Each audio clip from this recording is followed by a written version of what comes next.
A massive Grizzlies injury update as the top dogs in the Western Conference race continue to battle for that number 2 seed. The question remains, how long will Ja be out for? Can Memphis stay relevant in his absence?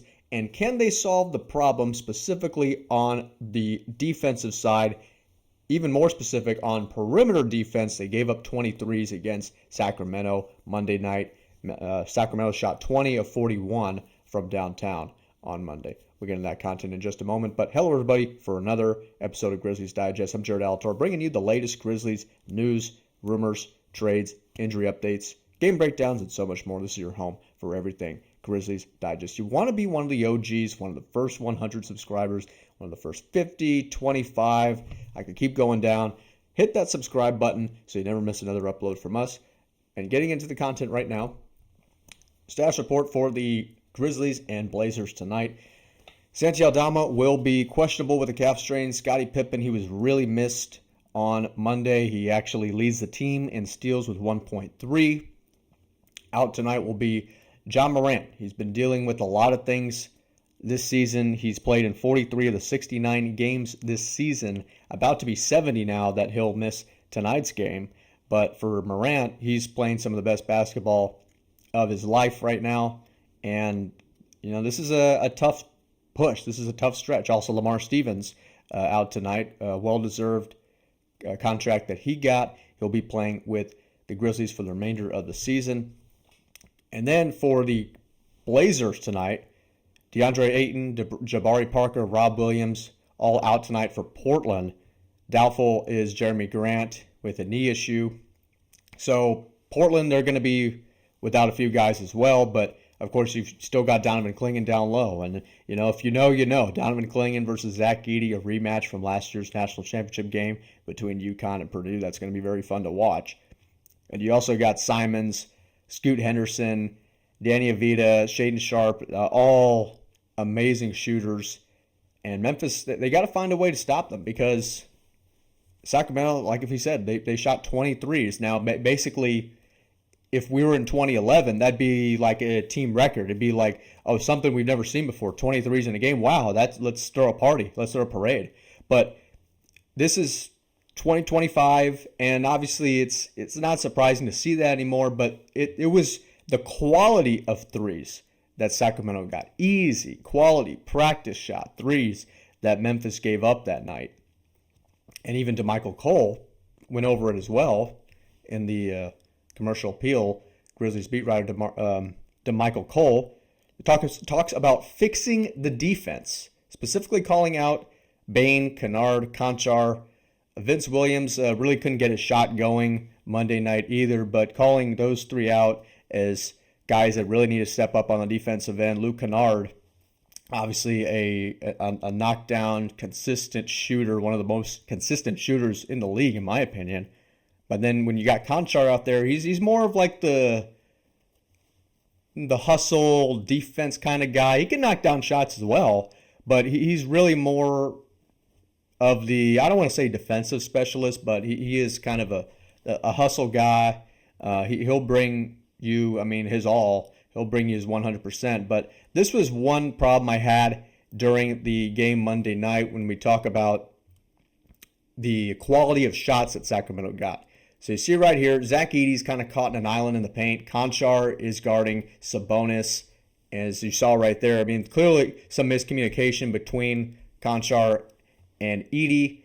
DeRozan with a nice feed right there. Levine knocks down a shot from downtown to end the second quarter. But as you saw, Zach Edey's trying to do the best he can to cover so much ground. He's a 7'4" beast. He can cover as much ground as, Victor Wembanyama. But, whenever you have that kind of a miscommunication error, that can lead to, just quality shots for the opponent. Not good stuff. But when you look at other things like the quality of shots that Sacramento's getting, it's, they're a decent three-point shooting team, and that's fine. But it's about stopping the shots that really is kind of a little bit worrying. As we take a look at some of the other teams and their three-point percentage, Portland, they're one of the more low-tier teams that we got on that list. Memphis, look at them. They're all the way up there, right? I mean, they're one of the best three-point shooting teams in the league. They're real go-getters. I mean, they have plenty of guys that can get their own and drive inside, get to the paint, score so many different ways, so many different players. You got Bane, Jackson, and Ja who can really get a bucket whenever they want to. But it's really just stopping the perimeter defense.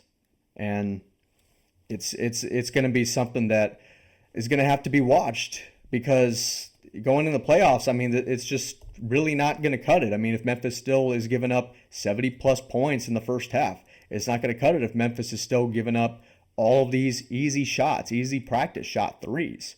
And, it's got to change. But for Desmond Bane, I wanted to get into him for just a second because he's been playing some of the best basketball of his life. So take a look at his stats right here. 19.1 points a game, 6.3 rebounds, 5.5 assists, 3-point percentage, 39%, shooting 49% on field goal percentage. 6'5", 26 years old. I think he's really emerging as a real true star in this league. Now, I don't know if you want to call him all-star right now. Could be next year. I think Ja Morant and Jaren Jackson, I mean, they've obviously have reached all-star status of their own, but Desmond Bane, I mean, he's really getting close to being that all-star that Memphis is building. I mean, they're a young team, they're building, and it's just a matter of how they can combine these pieces to formally make a real successful team. A lot of individual talent, but even in the NBA today, individual talent is not a championship. It's not playoff success. But when you have guys that, mesh well together, some of the others are great individual players too.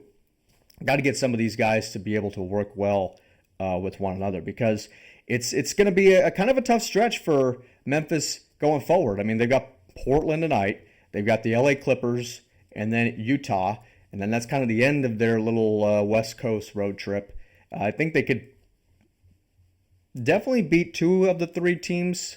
I think they could go 2 of 3 in the next 3 games they face. Obviously, Portland, they're a sneaky kind of loose free team. I mean, they're 30-39 on the season, but when you talk about Portland, they don't care. I mean, they got plenty of shot makers that can make anything happen whenever they want to, and whether it's Danny Avdija driving inside, creating his own shot, Scoot Henderson, Shaedon Sharpe, or Anthony Simons, I mean, all knockdown shooters. This is definitely going to be a kind of a high-scoring affair, I think.